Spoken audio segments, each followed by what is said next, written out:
Greetings of the day. I'm Monish from Networkers Home Technical Team. In our previous session or in the previous part of the email security protocols or email protocols, we have seen how the email flow will be done and everything theoretically, right?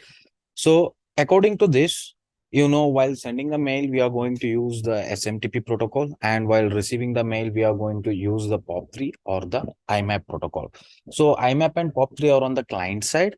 And whenever you are sending the mail, you are going to use the SMTP between a client and the mail receiver or the sender mail server. I mean, if I'm sending the mail, my mail first will go to the mail server. So while sending that particular mail, I'm going to use the protocol SMTP. So between the sender and the sender's mail server, and between the sender's mail server and the receiver mail server. So we were going through all these things, right? So today what we'll do is we will try to simulate the same thing in our EV engine, in a simulator. Okay. We'll have 3 PCs in this way. Okay. I'll configure this particular PC as Windows 2, what it's stating. I'll configure this as a mail server. Okay, this will be our mail server. We are going to install certain open source applications like hMailServer, and then we are going to use this particular PC as a mail server. All right, let us do the configuration.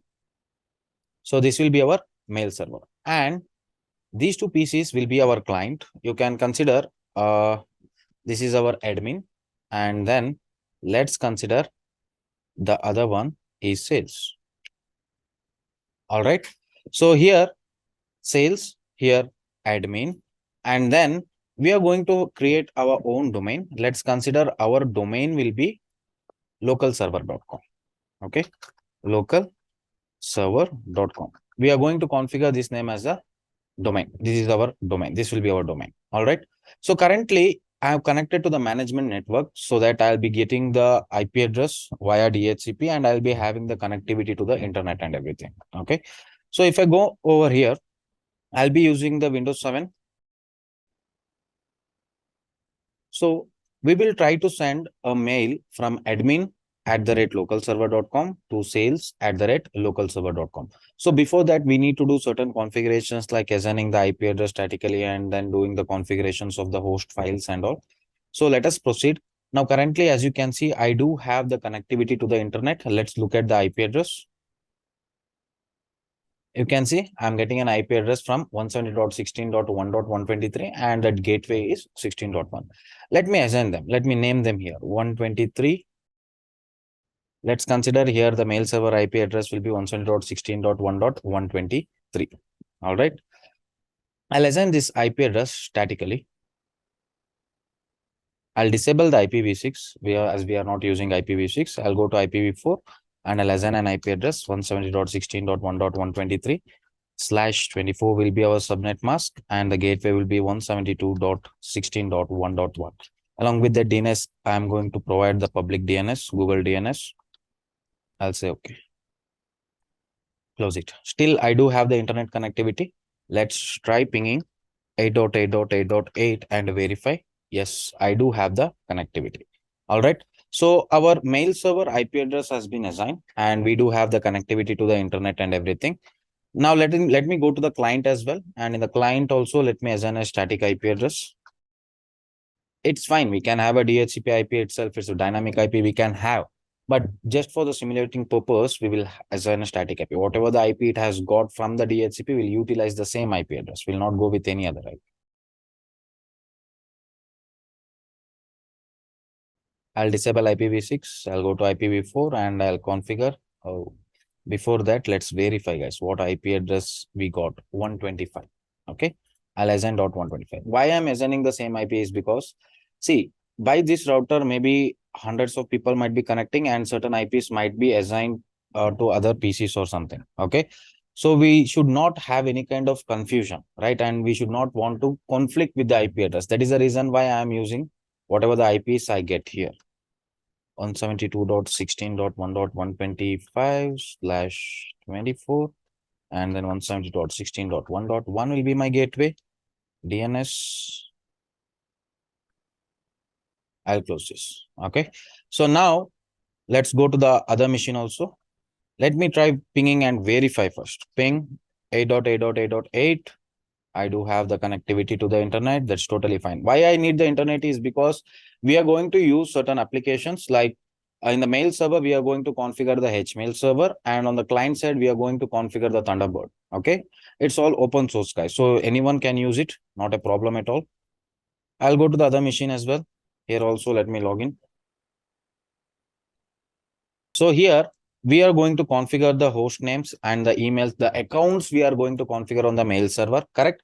So here I'm going to configure two accounts. One is admin@localserver.com, one username as admin, and also one more will be sales@localserver.com.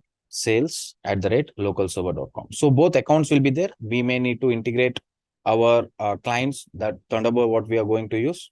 And I told you, see, IMAP and POP3 are client-side protocol. Now, if you come here, you see here, protocols used by clients like Outlook and Thunderbird, even my Gmail also. You guys also are using the Gmail accounts, right? So what kind of protocol are you using to receive the email? Usually, guys, you will be using IMAP, because if you're using IMAP, you can access from multiple locations simultaneously and everything with multiple devices and all. But with POP3, as you can see here, see, while the POP3 protocol assumes that your email is being accessed only from one application, it considers like you are accessing the email from only one application. And IMAP allows simultaneous access by multiple clients. So usually nowadays, many clients will be using the IMAP instead of the POP3. Okay. So we'll also, but let me show you one thing. Let me configure the POP3 and I'll show you the packet capture. We'll capture the packet and then we will see how exactly the mail is going and coming. Okay. So let me go to the other machine also, assign the IP. See, you can go to the network adapter with the command ncpa.cpl, or you can run it. Let's look at the IP. .124 is the IP address here. And let me assign the IP. 172.16.1.124/24 and 172.16.1.1 will be my gateway. DNS. Done. I'll disable the IPv6, not necessary to us. Close it and then verify whether do you have the reachability or not. I do have the reachability. So this is totally fine. Okay. So here we have assigned the IP address .124, .125 here and .124 here. All right. Let's take a look at it one more time. I'll go to the CMD and I'll say ipconfig and verify 125. It's correct. All right.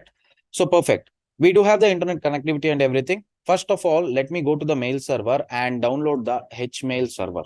All right. So to download the hMailServer, go to the Google. It's an open source application, guys. You can download anywhere. Anyone can download. I'll just type in download hMailServer. See, you see the website, go to the first link itself. Free open source email server. See, sometimes you may get the error. You might not be able to access it due to some time issues or something. See, I'm using a simulator. When I turned it on and when I connected to the internet, maybe I might have not synchronized with the proper time, all right, or the proper region. So first thing is make sure your time setting and the region, everything is perfect. I'll go to timedate.cpl. I'll go to internet time. Do you see here, guys? See, your connection is not private. All right, we'll proceed it and we'll see whether it comes, we get the access or not. I'll proceed. Yes, I'm getting the access. That means time is fine. Okay, time is fine. If you face any problem with the time, then do one thing. Just go to timedate.cpl, go to internet time, and however you are connected to the internet, just update your time synchronized with the NTP. That's it. All right. Now, close this. Let me download the hMailServer 5.6.8. It's an open source, guys. Perfect. So hMailServer is downloaded. All right. So this will be admin@localserver.com. This will be sales@localserver.com. So first of all, we need to know like how to configure the mail server and everything. See, if you want a mail flow, first of all, you need to have a mail server. Okay. Say next. accept the agreement and everything. Say next, next, next, and use built-in database engine Microsoft SQL Compact and say next. And to continue, click next if you would like to select a different one. It's fine. Let's continue. You have to assign a password. So here I'll assign a password AB1234, guys. AB1234 as a password. Okay, A capital. And say install. You may need to use this password again to log into the server application. So here, let me mention the username, the password. The password what I have given is AB1234. All right. Say finish. See, this application is the mail server, not your PC, but we'll be configuring. All right. So here say connect, automatically connect to the startup and say connect. You have to enter the password AB1234 and log in. So this is your main dashboard you can consider. Okay. First of all, what you have to do is you have to create your domain, right? Without having any domain, how can you forward your email? It's not possible. So come here, go to the domain and say add. So here you need to enter your domain address. You can give whatever the domain you want, guys. Currently, as I am connected to the internet, and the best thing is give something which is not aware. Okay, local server.com. I'm going to configure local server.com enabled. Make sure this is check mark and then say save. So currently I have created my domain, that is local server.com, and now under this particular domain I need to create, or on this under this particular server I need to create certain accounts, right? So see, whenever you guys get into any of the company, initially the IT team will provide you the email address and the password and all, correct? So they will create the accounts in their mail server, they'll create the accounts in the AD or LDAP. Okay, it depends. So here what I'll do is for the email, I'm going to create the account, and the account, let's consider I am the admin and then I am doing the mail server configuration. Here, let me add the account. So I'll add one account as admin. See, I just need to add the username and the entire email address will be admin@localserver.com. And the password I'll assign AB1234 itself. Okay. You have to use this particular email and this password from the client to connect to the mail server. All right. So here I'll configure this. I'll save it. I'll go to accounts again. I'll click on add and I'll add one more account as sales@localserver.com. Again, the password I'm going to mention AB1234 and I'll say save. Done.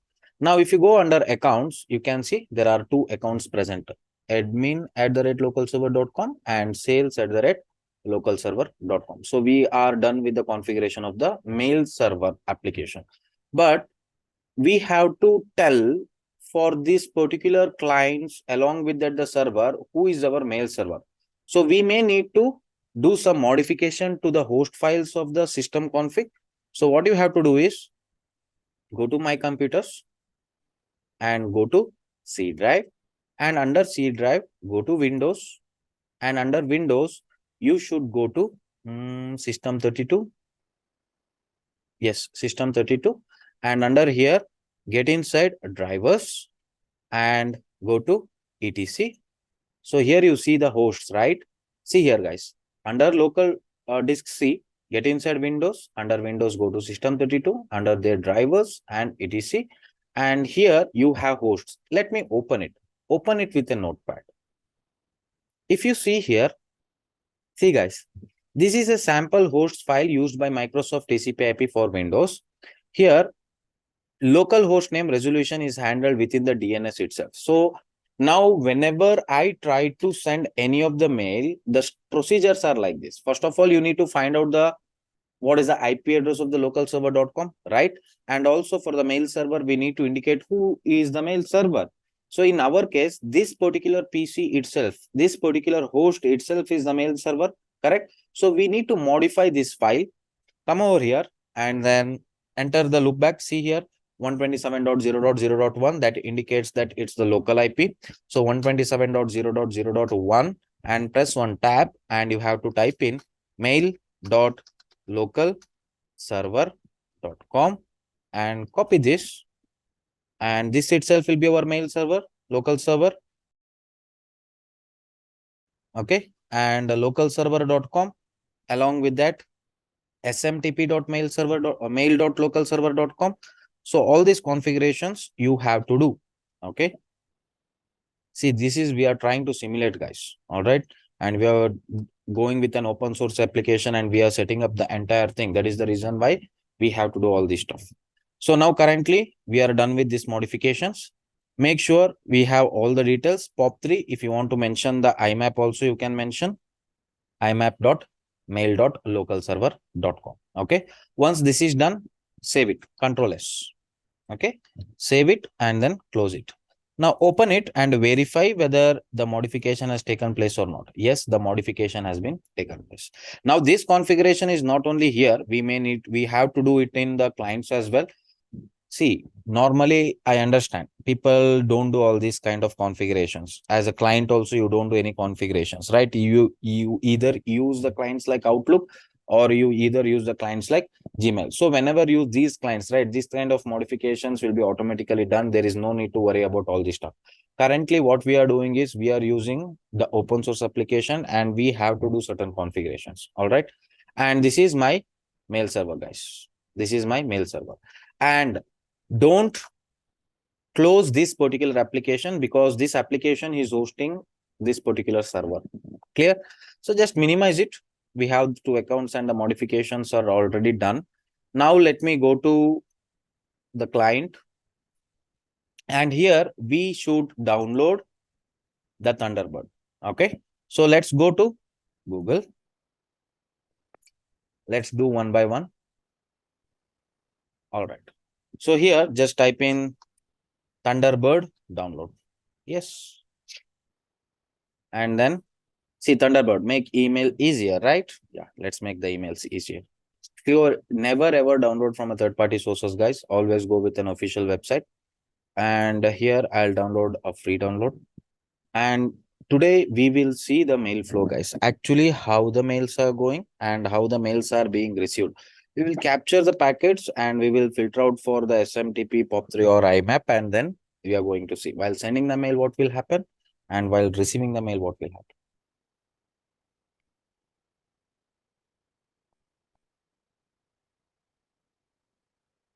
It should start downloading. Let me click over here again. See, sometime time issues might cause these kind of problems. And also this is an old Windows 7, correct? That is the reason why HTTPS is not secure. In simple terms, if I have to say, the SSL certificate versions might be old, right? Currently, the server might be using the latest one. Depends, there are multiple reasons. Let it get downloaded. It's already downloaded. Let me install it. Run.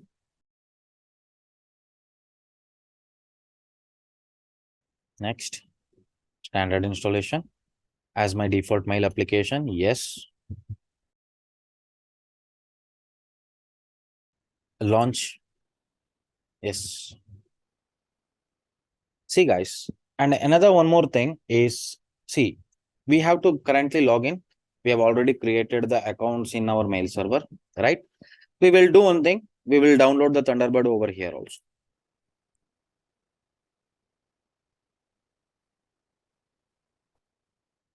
Download Thunderbird. Click on free download.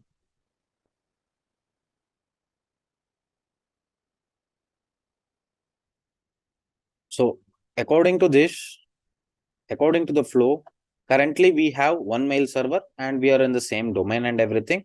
So for these two people, for admin and the sales, for him, while sending the mail, this is the sender's mail server. While receiving the mail, it is the receiver mail server. For sales also, while sending the mail, he is the same sender's mail server. And while receiving the mail, it is the receiving mail server. Always the mail first will go to the mail server and from there it gets delivered. Delivered in the sense, the sales will actually fetch the mail from the mail server, guys. It's not like automatically everything will come. That is why to fetch those mails, the POP3 and IMAPs are used. All right. Download it. Let's install it. Run it.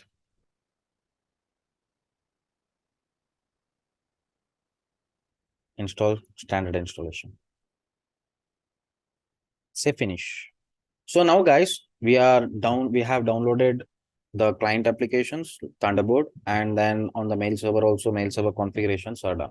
Okay. So now, as of this part, let this end. And in the next part, let me show you how can you configure the, or how can you set up the clients. All right. All right, guys, then see you. Bye-bye. Take care.